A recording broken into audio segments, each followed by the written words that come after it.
Notre émission touche à sa fin. Mais avant d'y mettre un point final, je vous propose de découvrir la toute dernière chronique de livre signée Christine. Elle vous fait découvrir le roman de Nathalie de Trévy, Dérapage.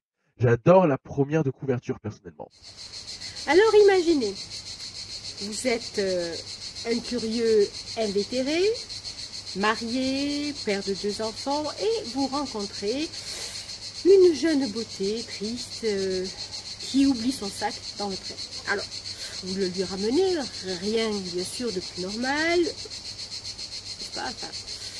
mais manque de bol, vous la découvrez exsangue, égorgée chez elle.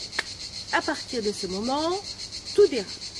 Alors pourquoi? Tout simplement parce que vous faites les mauvais choix de peur de... Enfin, je ne vais pas quand même vous raconter toute l'histoire. Dérapage, c'est le récit d'une série de mauvaises décisions qui entraînent le héros sur des chemins pour le moins incertains. Le personnage principal, au départ, franchement sympathique, déroute le lecteur et l'agace de plus en plus au fil des pages par son manque de discernement. Écrit sous la forme d'un journal, la première personne du singulier, l'auteur nous propose en fait une plongée dans la psychologie de son héros. Il met le doigt en fait sur un processus, non pas un en fait, mais on va dire plutôt des processus, parce qu'il y a bien sûr l'enquête et puis les relations complexes existant entre tous les protagonistes. Nathalie de Trévy met sur la table un meurtre, comme on abat en fait une carte, puis s'amuse à vous faire douter, à nous obliger à chercher, à subordorer. Un puzzle en fait sur fond de vie quotidienne dans un quartier bourgeois au sein d'un couple bien sous tout rapport. Mais en fait, Dérapage, c'est un jeu bien enlevé, rusé, ficelé par des personnages bien dessinés, certains agaçants comme Noah, curieux, juste ce qu'il faut, mais si le... Enfin bon, Dérapage est un super polar que je vous invite à découvrir au plus vite.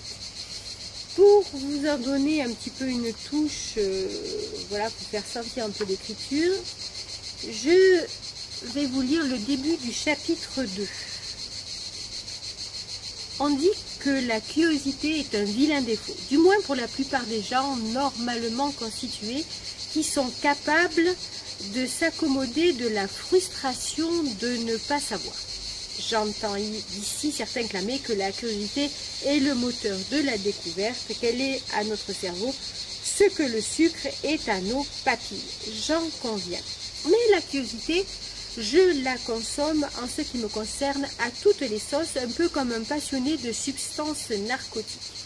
Il faut que je sache, quoi qu'il m'en coûte, quoi que je sache. Quoi qu'il m'en coûte, il faut que je sache. Mettre son nez dans les affaires des autres est un comportement malsain contre lequel nos parents nous mettent en garde depuis notre plus tendre enfance. J'ai été de cette sorte d'enfant qu'il fallait constamment rappeler à l'ordre et je pense que cet aspect de ma personnalité restera gravé en moi jusqu'à mon dernier soupir.